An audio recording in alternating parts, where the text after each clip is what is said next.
सबको नमस्कार, सुप्रभात, गुड मॉर्निंग, जय हिंद। आज हम लोग बहुत ही इम्पोर्टेंट चैप्टर चाइल्ड साइकोलॉजी में बात करेंगे। लर्निंग, अधिगम। यहाँ से बहुत ही इम्पोर्टेंट प्रश्न पूछा जाता है। बहुत सबसे ज़्यादा चाइल्ड साइकोलॉजी में क्वेश्चन पूछे जाने वाला चैप्टर है ये। हम लोग अभी अधिगम स्टार्ट करेंगे। अधिगम के बाद अधिगम के विभिन्न सिद्धांत जो हैं, थ्योरीज ऑफ लर्निंग पढ़ेंगे, जिसमें थॉर्नडाइक और पाउलो की चर्चा करेंगे। ये ध्यान से देखेंगे, अंत तक देखेंगे वीडियो को, और सब कोई लाइक करिए। और उसके बाद अंत में वीडियो यदि अच्छा लगेगा तो ज़रूर सब्सक्राइब करेंगे। ओके, चलिए स्टार्ट करते हैं। आज का पहला प्रश्न कहता है, मनोविज्ञान की दृष्टि से सीखने का अर्थ है, यानी साइकोलॉजी की दृष्टि से लर्निंग जो है, अधिगम है, सीखने का अर्थ क्या है? विषय वस्तु का ज्ञान, विषय वस्तु को रट लेना, व्यवहार में वांछित परिवर्तन आना, या व्यवहार में सुधार। देखिए, मनोवैज्ञानिक दृष्टि से व्यवहार में वांछित परिवर्तन आना मेरा अधिगम कहलाता है, सीखना कहलाता है। ऑप्शन 3 होगा। चलिए देखिए अगला प्रश्न। अधिगम का अर्थ है बौद्धिक ज्ञान, भाषा का शुद्ध ज्ञान, व्यक्तित्व का सर्वांगीण विकास, या बच्चों को पढ़ाना। देखिए, व्यक्तित्व का सर्वांगीण विकास अधिगम का अर्थ होगा। तीसरा अगला प्रश्न कहता है, सीखने से क्या तात्पर्य होता है? मनोवृत्ति में परिवर्तन, व्यवहार में परिवर्तन, व्यवहार में अपेक्षाकृत अस्थायी परिवर्तन, या अनुभूति में परिवर्तन। देखिए, इसका भी आंसर मेरा तीसरा होगा। व्यवहार में अपेक्षाकृत अस्थायी परिवर्तन को हम लोग सीखना कहते हैं, अधिगम कहते हैं। ठीक है। नेक्स्ट 4 में, अधिगम की प्रकृति है तथ्यात्मकता, गुण दोष विवेचन, बौद्धिकता, या इनमें से सभी। तो देखिए, इनमें से सभी होगा। आसान प्रश्न। चलिए अगला देखिए, थ्योरीज ऑफ लर्निंग है ना नामक पुस्तक कौन लिखा है, यानी उसके लेखक कौन है? स्किनर, थॉर्नडाइक, हिलगार्ड, या फ्रेंडसन। याद रखिएगा, थ्योरीज ऑफ लर्निंग नामक पुस्तक हिलगार्ड ने लिखा था। अगला प्रश्न देखिए, सीखना विकास की प्रक्रिया है, यह किसका यह कथन जो है कहा गया है? यानी लर्निंग जो है डेवलपमेंट का एक प्रोसेस है, यह किसने कहा है? गेट्स ने, वुडवर्थ ने, स्किनर ने, या कोहलर ने। याद रखिएगा, वुडवर्थ ने कहा है कि सीखना विकास की प्रक्रिया है। आगे देखते हैं 7 में, बच्चों के लिए सीखना संतोषमय होता है, कठिन होता है, खेल खेल में होता है, या हर तरह से सीखता है? तो देखिए, बच्चा जो होते हैं खेल खेल के द्वारा सीख लेते हैं। आसान। देखिए अगला प्रश्न 8वां, बालकों में अधिगम ज्ञान को रटने से होता है, पाठ्य पुस्तक को पढ़ने से होता है, शिक्षक द्वारा ज्ञान का स्थानांतरण द्वारा होता है, या क्रिया करके होता है? तो बालकों में जो अधिगम जो होता है वह शिक्षकों द्वारा ज्ञान का स्थानांतरण से होता है, यानी शिक्षक का ज्ञान बच्चों में स्थानांतरित होता है। ठीक है। अगला प्रश्न देखिए 9 में, अधिगम के लिए क्या आवश्यक है? स्वानुभव, स्वचिंतन, स्वक्रिया, या उपयुक्त सभी। देखिए, अधिगम के लिए सबसे आवश्यक जो होता है उपरोक्त में से तीनों होगा। स्व अनुभव भी होगा, स्वचिंतन भी होगा, स्वक्रिया भी होगा, उपरोक्त में से सभी होगा। सीखने के वक्र कितने प्रकार के होते हैं? बहुत ही इंपॉर्टेंट प्रश्न है। 2 प्रकार के, 3 प्रकार के, 4 प्रकार के और 5वें प्रकार के। तो सीखने का वक्र जो होता है 4 प्रकार का होता है। आगे पढ़िए, सीखना एक सार्वभौमिक प्रक्रिया है जो समस्त प्राणियों में पाई जाती है, एक उम्र विशेष के लोगों में पाई जाती है, समय के साथ धीरे धीरे कम होता है, अध्यापक से बालक तक आती है। तो देखिएगा, यहाँ पहला ही ऑप्शन होगा, समस्त प्राणियों में पाई जाती है। सीखना एक सार्वभौमिक प्रक्रिया है जो समस्त प्राणियों में पाई जाती है। नेक्स्ट, अधिगम करता हेतु अधिगम का मुख्य आधार होता है परिपक्वता, शारीरिक विकास, विद्यालय की बनावट, इनमें से कोई नहीं। एकदम आसान प्रश्न है। मैच्योरिटी होता है, परिपक्वता होता है। आगे देखिए, अधिगम को प्रभावित करने वाला कारक है शारीरिक एवं मानसिक स्वास्थ्य, अधिगम की इच्छा, अभिप्रेरणा, उपरोक्त में से सभी। और यही मेरा आंसर होगा, उपरोक्त में से सभी। सीखने के लिए अत्यधिक महत्वपूर्ण है, देखिएगा, ध्यान दीजिएगा, कौन सा जो है सबसे महत्वपूर्ण है? प्रेरणा का होना, निरर्थक पद, स्मृति मापन उपकरण, तेज गति से बढ़ने की क्षमता। देखिए, सीखने के लिए सबसे ज़्यादा जरूरी है प्रेरणा का होना, है ना, मोटिवेशन। 15 में है, अधिगम को प्रभावित करने वाला व्यक्तिगत कारक है संचार के साधन, समन्वयक समूह, अध्यापक, या परिपक्वता एवं आयु। देखिए, अध्ययन को प्रभावित करने वाला व्यक्तिगत कारक मैच्योरिटी और उसका आयु होता है। देखिए, सीखने की परिघटना में आवश्यक घटक नहीं है। याद रखिएगा, सीखने की परिघटना में कौन सा आवश्यक घटक नहीं है?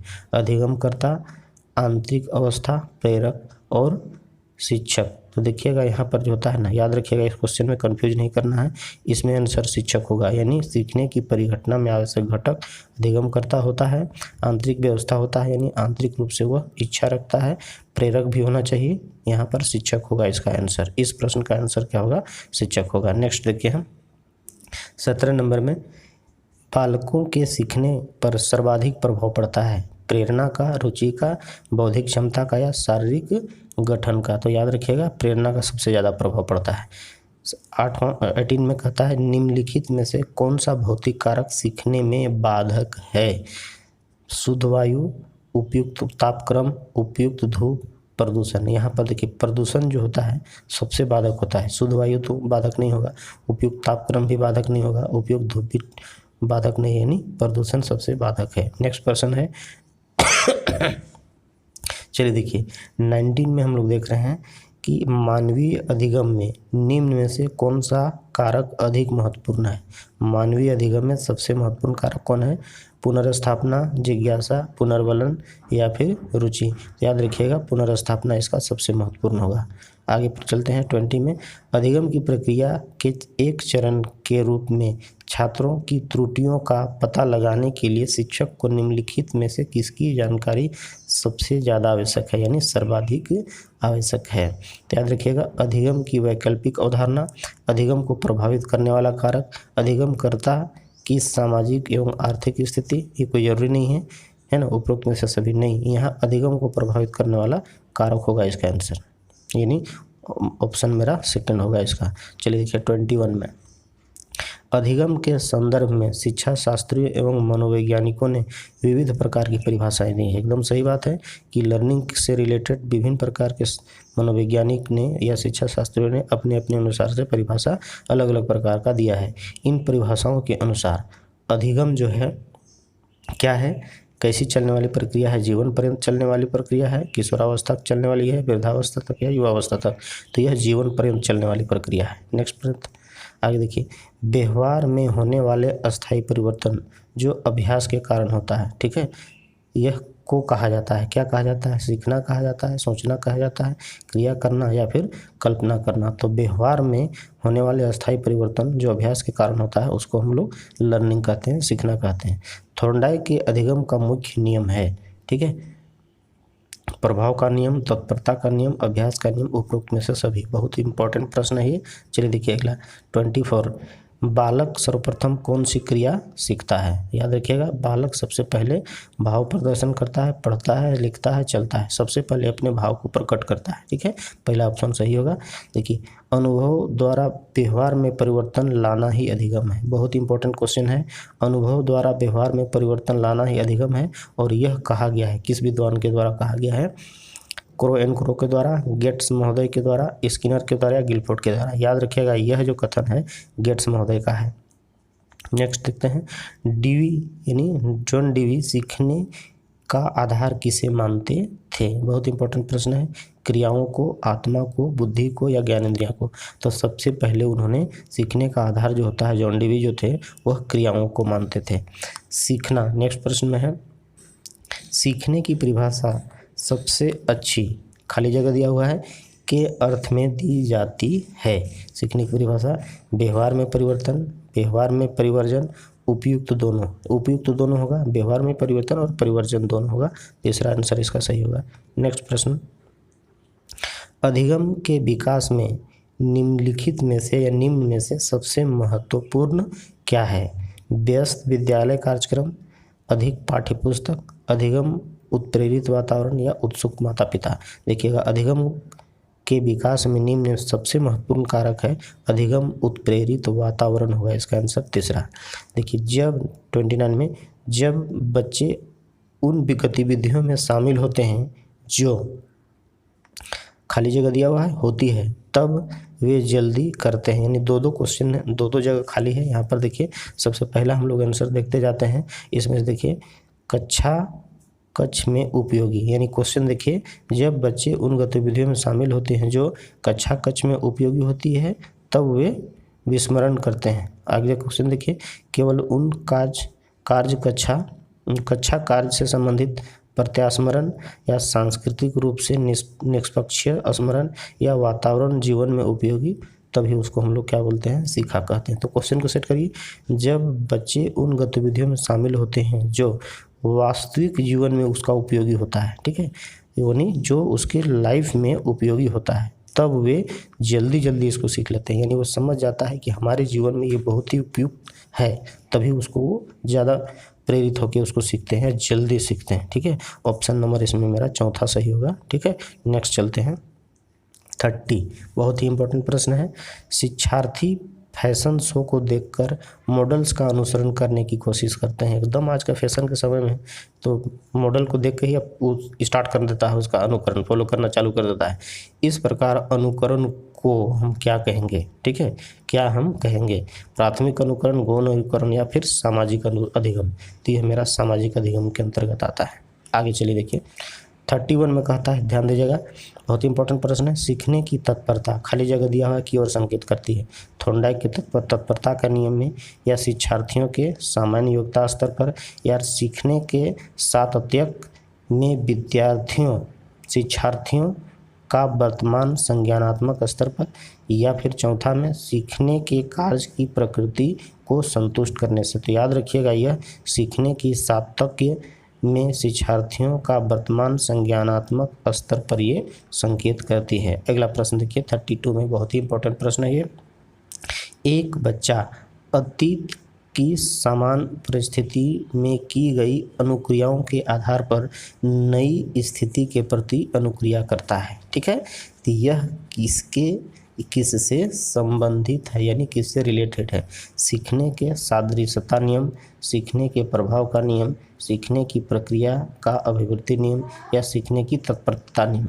याद रखिएगा, सीखने की सादृश्य नियम पर यह आधारित है। ठीक है, पहला आंसर सही होगा। 33 में कहता है क्या, बच्चों में सीखने के लिए आवश्यकता तो है अभ्यास, तत्परता, अंतःदृष्टि। बहुत ही इंपॉर्टेंट प्रश्न है और इसका आंसर पहला, दूसरा, तीसरा सब होगा, इनमें से सभी। नेक्स्ट 34, सीखना कोई खाली जगह सीधी फिर खाली जगह होती है, बल्कि यह जटिल बहुआयामी और गतिक प्रक्रिया होती है। ठीक है, तो देखिएगा आसान प्रक्रिया, आसान, यहाँ देखिए सीखना कोई आसान और सीधी प्रक्रिया नहीं है। देखिए सीखना कोई आसान और सीधी प्रक्रिया नहीं है, ऑप्शन 2 होना चाहिए। आगे देखिए कठोर, सीखना कोई कठोर नहीं, गलत है, कठोर नहीं गलत है, जब भी होगा तो दूसरा आंसर होगा इसका। यानी सीखना कोई आसान और सीधी प्रक्रिया नहीं होती है। ठीक है, प्रक्रिया नहीं होती है, बल्कि यह जटिल बहुआयामी और गतिक प्रक्रिया, गतिशील प्रक्रिया होती है। ऑप्शन 2 सही होगा। 35 में चलिए, स्कूल के भीतर और बाहर दोनों जगहों पर, फिर देखिए खाली जगह दिया हुआ है कि, फिर देखिए खाली जगह दिया है, चलती है, क्या चलती है, स्कूल के भीतर और बाहर दोनों जगहों पर विकास की प्रक्रिया चलती है। बालक की शरारतें, सीखने की प्रक्रिया। तो यहाँ पर देखिएगा 35 क्वेश्चन बड़ा इंपॉर्टेंट है, कंफ्यूज होना नहीं है। स्कूल के भीतर और बाहर दोनों जगहों पर सीखने की प्रक्रिया चलती है। याद रखिएगा कि स्कूल के बाहर और भीतर दोनों जगह पर लर्निंग का जो होता है प्रोसेस चलता है। ठीक है, तीसरा सही होगा। 36 प्रश्न में कहता है क्या, जब पूर्व का अधिगम नई स्थितियों के सीखने को बिल्कुल प्रभावित नहीं करती है, यानी पहले जो सीखा गया चीज़ है वो सीखने को, नया चीज़ सीखने में कोई प्रभावित नहीं करती है, तो यह कहलाता है, क्या कहलाता है, अधिगम का शून्य स्थानांतरण, अधिगम का निरपेक्ष स्थानांतरण, अधिगम का सकारात्मक स्थानांतरण, अधिगम का नकारात्मक स्थानांतरण। देखिए कोई प्रभाव नहीं पड़ता है तो शून्य हो जाएगा, यानी अधिगम का ये शून्य स्थानांतरण होगा। नेक्स्ट देखते हैं 37 में, बच्चों के सीखने के संदर्भ में निम्नलिखित में से कौन सा कथन सत्य है। ठीक है, सीखना किसी की मध्यस्थता के बिना नहीं हो सकता है।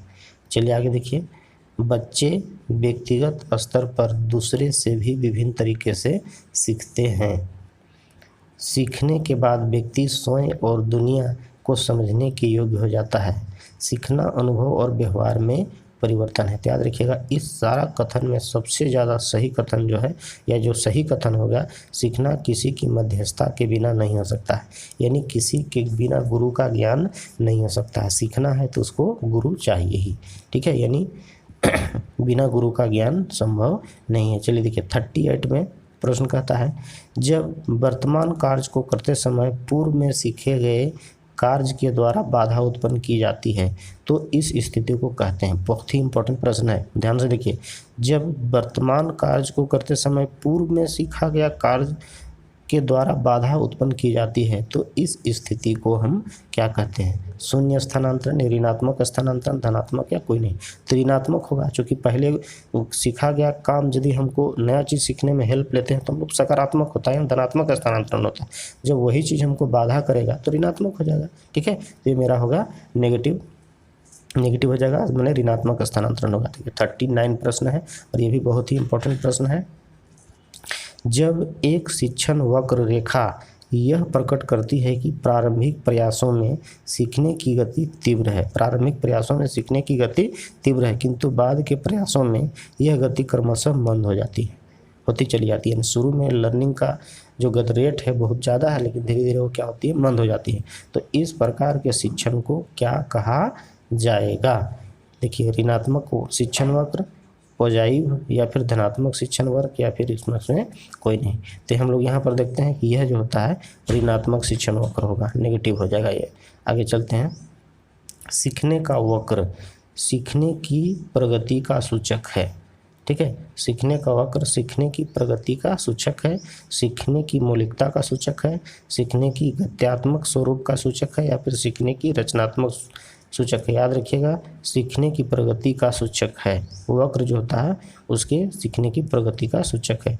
41 प्रश्न में है, सीखना समृद्ध हो सकता है यदि वास्तविक दुनिया से उदाहरणों को, यानी रियल लाइफ से वास्तविक दुनिया से उदाहरणों को कक्षा में लाया जाए, ठीक है। वास्तविक दुनिया से उदाहरण को कक्षा में लाया जाए जिसमें विद्यार्थी एक दूसरे से अंतःक्रिया करे और शिक्षक उस प्रक्रिया को सुगम बनाए, होना तो चाहिए यही। आगे देख लीजिए, कक्षा में अधिक से अधिक शिक्षण सामग्री का प्रयोग किया जाए, कक्षा में शिक्षक विभिन्न प्रकार के व्याख्यान और स्पष्टीकरण का प्रयोग करें, कक्षा में अवधित परीक्षाओं की अपेक्षित ध्यान दिया जाए। याद रखिए इसमें पहला आंसर ही मेरा सही होगा, यानी सीखना तभी समृद्ध होगा जब वास्तविक दुनिया से उदाहरणों को कक्षा में लाया जाए और जिसमें विद्यार्थी एक दूसरे के बीच में अंतःक्रिया करे और शिक्षक उस काम को आसान बनाए, सरल बनाए, ठीक है। चलिए 42, निम्न में से कौन से कथन को सीखने की प्रक्रिया की विशेषता नहीं मानना चाहिए? पहला क्वेश्चन है, शैक्षिक संस्थान ही एकमात्र संस्थान है जहां अधिगम को प्राप्त किया जा सकता है। नहीं, ऐसा तो नहीं हो सकता है, सीखना एक व्यापक प्रक्रिया है। चलिए सही है, सीखना लक्ष्योन्मुखी होता है, ये भी सही है, कोई उद्देश्य लक्ष्य लेकर हम सीखते हैं। इसमें अन्य अधिगम भी सीखने की प्रक्रिया है, इसके अलावा और भी होगा, अन्य होगा यहाँ पर। देखिए पहला ऑप्शन इसका नहीं होगा, पहला ही मेरा आंसर होगा, पहला, ठीक है। नेक्स्ट देखते हैं 43 में कह रहा है क्या, निम्नलिखित में से किस कथन को सीखने के लक्षण के रूप में नहीं माना जा सकता है? सीखना एक ऐसी चीज़ है जो कुछ अनुभवों के परिणाम स्वरूप घटित होती है। चलिए इसको हम लोग मान सकते हैं, व्यवहार का अध्ययन सीखना है, इसको देख आगे चलिए देखिए, अन्य अधिगम भी सीखने की हिस्सा है, ये भी हम लोग मान सकते हैं।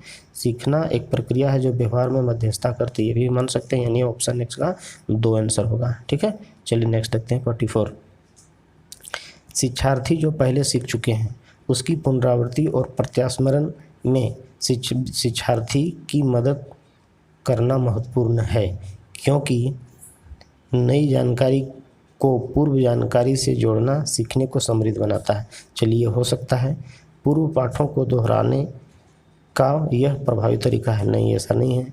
यह शिक्षार्थियों की स्मृति को बढ़ाता है जिससे सीखना सुदृढ़ होता है। यह किसी भी कक्षा अनुदेशन के लिए एक सुविधाजनक शुरुआत होता है, नहीं, गलत है, इसका आंसर मेरा पहला होगा। चलिए नेक्स्ट देखते हैं 45, एक शिक्षिका अपने शिक्षार्थियों को अनेक तरह की सामूहिक गतिविधियों में व्यस्त रखती है, जैसे समूह चर्चा, समूह परियोजना, यानी प्रोजेक्ट वर्क देती है समूह में, भूमिका निर्वाह आदि। यह सीखने के किस आयाम को उजागर करता है? सामाजिक गतिविधियों के रूप में अधिगम, मनोरंजन द्वारा अधिगम, भाषा निर्देशन अधिगम, प्रतियोगिता आधारित। याद रखिएगा, ऐसे जो होता है सामूहिक जो होता है ना, ये सामाजिक गतिविधि के रूप में अधिगम होगा आंसर। चलिए देखिए 46, विशेष रूप से प्राथमिक स्तर पर विद्यार्थियों की सीखने संबंधी समस्याओं को संबोधित करने का सबसे बेहतर तरीका क्या होगा? अक्षमता के अनुरूप विभिन्न शिक्षण विधियों का प्रयोग करना चाहिए। चलिए ये भी सही होना चाहिए, है ना। अब देखिए, महंगी और चमकदार सहायक सामग्री कोई ज़रूरी नहीं है। सरल और रोचक पाठ्यपुस्तक कोई ज़रूरी नहीं है। कहानी कथन पद्धति का प्रयोग, यहाँ सबसे रोचक होगा, इसका सबसे ये होगा मेरा अक्षमता के अनुरूप विभिन्न शिक्षण विधियों का प्रयोग करना चाहिए। पहला आंसर मेरा सही होगा। चलिए देखिए 47 में, बच्चों को सीखने हेतु अभिप्रेरित करने के लिए शिक्षक को बढ़ावा देना चाहिए। क्या होना चाहिए? प्रतिस्पर्धा, कक्षा में प्रथम आने वाले बच्चों को पुरस्कृत करके, सीखने हेतु उचित स्थिति और वातावरण का सृजन करके, कक्षा में प्रतिभाशाली बच्चों की प्रशंसा करके। तो सबसे बेहतर तरीका इसमें होगा सीखने हेतु उचित स्थिति और वातावरण का सृजन करके, ठीक है, बच्चों को शिक्षक को अभिप्रेरित करना चाहिए। आगे देखते हैं 48, बड़ा ही बहुत ही इंपॉर्टेंट क्वेश्चन का चर्चा कर रहे हैं। 48 में कहता है सीखने की असफलताओं का कारण समझने की असफलता है, यानी सीखने की असफलता का कारण जो है समझने की असफलता है। यह कथन कहा गया है इसके द्वारा, पाउलो के द्वारा, स्किनर के द्वारा, मार्शल के द्वारा, वुडवर्थ के द्वारा। यह कथन मार्शल के द्वारा कहा गया है। 49 में, निम्नलिखित में से सीखना किस प्रकार की गतिविधि है? व्यक्तिगत, सामाजिक, व्यवहारिक या सही? देखिए, सीखना जो होता है यहाँ एक सामाजिक गतिविधि होता है, ठीक है। ऑप्शन 2 सही होगा। चलिए लास्ट क्वेश्चन 50 में कहता है सीखने के सफल अनुभव, ठीक है, सीखने के सफल अनुभव अधिक सीखने की प्रेरणा देते हैं, यानी सीखने का जो सफल अनुभव होता है अधिक सीखने की प्रेरणा देता है। यह कथन किसका है? बहुत ही इंपॉर्टेंट प्रश्न है। देखिए, प्रेसी का, रॉबिन्सन का, फ्रेंडसन का और हॉरक्स का। तो यह कथन फ्रेंडसन का दिया है, ठीक है। चलिए बहुत ही, चलिए अच्छा लगा तो कृपया जरूर लाइक करें, सब्सक्राइब करें, दोस्तों को शेयर करें, ठीक है। नेक्स्ट क्लास फिर मेरा होगा यही लर्निंग से 50 क्वेश्चन जो रेस्ट बचा है उसको, ठीक है। चलिए ओके बाय।